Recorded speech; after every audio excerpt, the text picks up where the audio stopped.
بسم اللہ الرحمن الرحیم۔ حضرت محمد صلی اللہ علیہ وسلم جب تک قبیلہ قریش سے وابستہ رہتے تو ان کے خون کی قیمت تھی، یعنی انہیں قتل کرنے والے کو ان کا خون بہا ادا کرنا پڑتا یا انتقام کے لیے تیار ہونا پڑتا، لیکن ابو طالب حضرت محمد صلی اللہ علیہ وسلم کو قبیلہ بدر کرنے کو منظوری دے دیتے تو اس وقت کے قانون کے مطابق قریش کے لوگ خون بہا ادا کیے بغیر یا انتقام کا خطرہ مول لیے بغیر پیغمبر اسلام حضرت محمد صلی اللہ علیہ وسلم کو قتل کر سکتے تھے۔ اسی سے انہوں نے چند افراد کو خاندان بنو ہاشم کے سربراہ ابو طالب کے پاس بھیجا تاکہ وہ ان سے بات کریں اور یہ تجویز پیش کریں کہ وہ حضرت محمد صلی اللہ علیہ وسلم کو اپنے قبیلے سے خارج کر دیں اور ان کی جگہ قریش کے کسی دوسرے قبیلے سے یا تو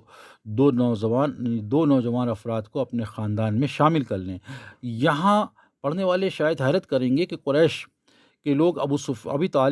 طالب سے یہ چاہتے تھے کہ حضرت محمد صلی اللہ علیہ وسلم کو اپنے قبیلے سے باہر نکال دیں اور ان کی جگہ دوسرے افراد کو اپنے قبیلے میں داخل کر لیں۔ اس مطلب کو وضاحت یہ ہے کہ اسلام سے پہلے جزیرۃ العرب میں انسانی جان کے قتل کو اس کی سزا کا کوئی تصور موجود ہی نہیں تھا۔ جب کوئی شخص کسی کو قتل کر دیتا تو اسے پشیمانی کا احساس نہ ہوتا، یعنی قتل کرنا کوئی گناہ ہی تصور نہیں ہوتا تھا۔ عذاب کا تصور اسلام کے بعد وجود میں آیا۔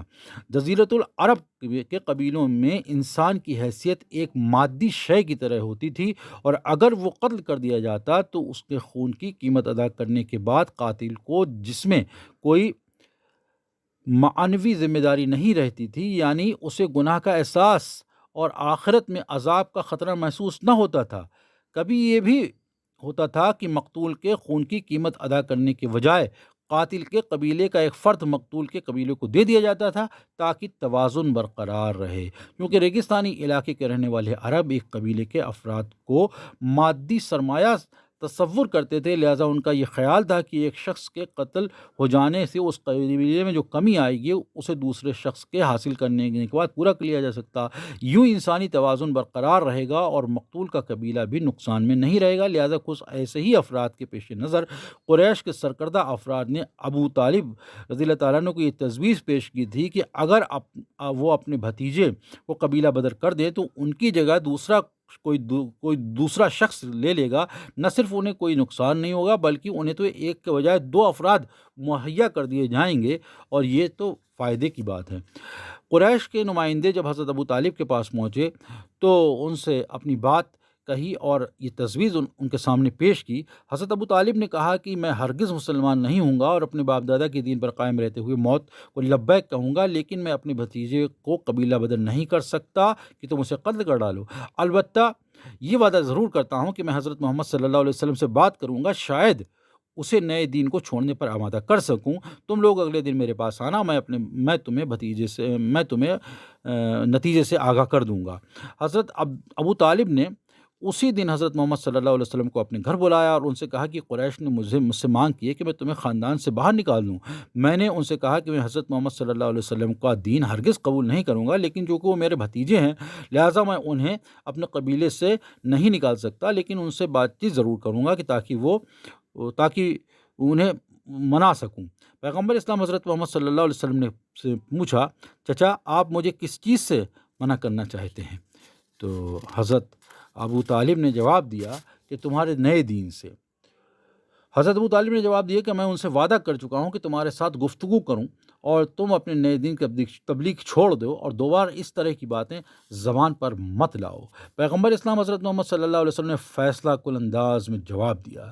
اے چچا جان، میں نے جس دن اپنی رسالت کا آغاز کیا اور اعلان کیا تو اللہ کے سوا کسی پر بھروسہ نہ کیا، اور آج بھی اللہ کی ذات کے علاوہ کسی اور پر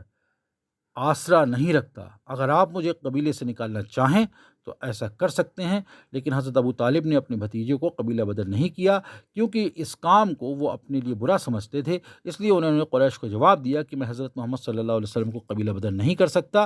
لیکن جب تک میں زندہ ہوں اس کے دین کو نہیں قبول کروں گا۔ قریش نے جب یہ دیکھا کہ حضرت ابو طالب اور ان کے بھتیجے کی آپسی بات چیت کا کوئی نتیجہ نہیں نکلا تو انہوں نے حضرت محمد صلی اللہ علیہ وسلم کے ساتھ سیدھے ملاقات کرنے اور انہیں یہ ان سے بات کرنے کا فیصلہ کر دیا۔ اس مقصد کے لیے انہوں نے ایک شخص کو جو بات چیت، متانت، بردباری اور آداب معاشرت سے دوسروں سے اچھا تھا حضرت محمد صلی اللہ علیہ وسلم کے پاس بھیجا، اور اس شخص نے قریش کی نمائندگی کرتے ہوئے کچھ اس طرح گفتگو شروع کی: یا محمد صلی اللہ علیہ وسلم، ہم نے جب سے آپ کو پہچانا ہے صادق اور امین پایا ہے۔ سبھی آپ کے حسن اخلاق کی تعریف کرتے ہیں، اور کبھی بھی ایسا نہیں ہوا کہ آپ کی جانب سے کسی دوسرے کو تکلیف پہنچی ہو۔ لیکن آج آپ کی باتوں اور کاموں سے اس شہر کی حالت بدل گئی ہے، اور کوئی بھی خوش نظر نہیں آتا۔ آپ سر عام اس شہر کے واسیوں کے پرانے مذہبی عقیدے کو جھٹلا رہے ہیں، اور ہمارے معزز بتوں کو بھی نامناسب سمجھتے ہیں، اور یہ کہتے ہیں کہ ہمارے آباء و اجداد کا دین جھوٹا تھا، حالانکہ آپ بھی اس میں سے ایک ہیں، اور آپ کا تعلق بھی ہمارے باپ داداؤں سے ہے، لہذا آپ ہمارے بزرگوں کی توہین کرنا کیوں پسند کرتے ہیں؟ یا محمد صلی اللہ علیہ وسلم، میں آپ سے درخواست کرتا ہوں کہ آپ جو کچھ بھی آپ کے دل میں ہے مجھے بتا دیں، تاکہ ہم آپ کا مقصد جان لے سکیں۔ اگر آپ کو دولت چاہیے تو میں وعدہ کرتا ہوں کہ ہم اتنی دولت آپ کے قدموں میں ڈال دیں گے کہ آپ سب چیزوں سے بے نیاز ہو جائیں گے۔ اگر آپ کو عورت چاہیے تو یقین جانیے کہ قریش اپنی حسین اور جمیل لڑکیاں آپ کو دینے کے لیے تیار ہیں، اور اگر آپ جاہ مقام کے طالب ہیں اور یہ چاہتے ہیں کہ مکہ کی حکومت آپ کے ہاتھ میں آ جائے، تو ہم آپ کی یہ آرزو بھی پوری کرنے کے لیے تیار ہیں، لیکن شرط یہ ہے کہ آپ اپنی موجودہ روش کو بدل دیں اور ہمارے عقیدے کو جھوٹا نہ ٹھہرائیں، اور یہ مت کہیں کہ ہمارے خدا ناکارہ پتھر ہیں، کیونکہ ہم اس طرح کی توہین برداشت نہیں کر سکتے۔ یا محمد صلی اللہ علیہ وسلم، جان لو کہ تمہارا ایک ایک لفظ کسی زہر آلود تیر کی طرح ہمارے سینے میں اترتا ہے، اور ہماری قوت برداشت ختم ہوتی چلی جا رہی ہے۔ پیغمبر اسلام صلی اللہ علیہ وسلم نے بڑی سنجیدگی اور بردباری کے ساتھ قریش کے نمائندے سے باتیں سنی، اور جب ان کی بات ختم ہو گئی تو اسے جواب دیتے ہوئے کہا: میں جو کچھ کہتا ہوں اپنی طرف سے نہیں کہتا، بلکہ خدا کی طرف سے کہتا ہوں۔ وہ کلمات جو خدا مجھ پر نازل کرتا ہے وہ اتفاق سے عربی زبان میں ہیں، جنہیں تم اچھی طرح سمجھ سکتے ہو اور ان پر عمل کر سکتے ہو۔ اور جب میں یہ جانتا ہوں کہ تمہارے آباء و اجداد کا دین باطل ہے اور تم لوگ مشرک ہو، تو دراصل اللہ کے کلام کو زبان پر لاتا ہوں۔ مجھے جو رسالت سونپی گئی ہے میں اسے انجام تک پہنچا کر ہی دم لوں گا، اور تمہارا لالچ یا دھونس مجھے اپنی رسالت سے نہیں روک سکتا۔ اور میں تمہیں بھی یہی کہوں گا کہ سیدھا راستہ اختیار کرو، شرک کرنا چھوڑ دو، اللہ کے دین کی پناہ میں آ جاؤ۔ خدا کا فرمان ہے، یہ قرآن شریف کا ترجمہ ہے: یا محمد صلی اللہ علیہ وسلم، انہیں یعنی مشرکین سے کہہ دیجئے کہ میں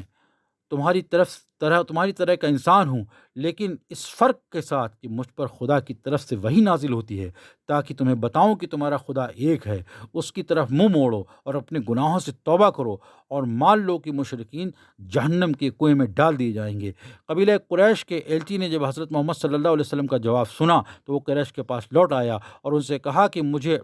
اب اور کچھ نہیں ہو سکتا، اور تم لوگ حضرت محمد صلی اللہ علیہ وسلم کے ساتھ جیسا چاہو سلوک کرنا چاہو کر سکتے ہو۔ وہ آدمی جس نے قبیلہ قریش کے سفیر کی حیثیت سے پیغمبر اسلام حضرت محمد صلی اللہ علیہ وسلم سے بات کی، اس کا نام عتبہ ہے۔ اسلامی مورخین نے یہ بھی لکھا ہے کہ جب عتبہ بن ربیعہ اپنی قوم کے پاس واپس آیا تو ان سے کہنے لگا: رب کی قسم، میں نے ایسا کلام آج تک نہیں سنا۔ یہ کلام نہ جادو ہے اور نہ نجومیوں کی لان ترانی ہے، اور آج کا جو کلام میں نے سنا ہے اس کا اثر بہت جلدی ظاہر ہونے والا ہے۔ اس لیے میرا مشورہ مانو تو حضرت محمد صلی اللہ علیہ وسلم کی راہ میں دیوار نہ بنو اور اسے اس کے حال پر چھوڑ دو۔ لیکن قریش نے یہ کہہ کر عتبہ بن ربیعہ کی بات مسترد کر دی کہ حضرت محمد صلی اللہ علیہ وسلم نے اس پر جادو کر دیا ہے۔